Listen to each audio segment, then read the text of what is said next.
เหงาบ้านเมืองเฮามีแต่มวลอยู่ใส่แล้วแต่ล้วนมีแต่มวลกันเฮฮาบุญน้อยและบุญใหญ่ขึ้นปีไม่ออกพรรษา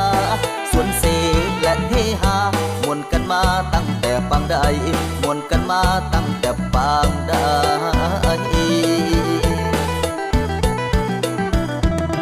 เหตุของและของเก่า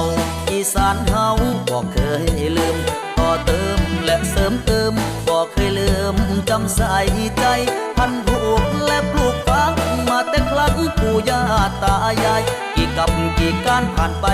บอกเงือดหายจากคนอีสานบอกเงือดหายจากคนอีสาน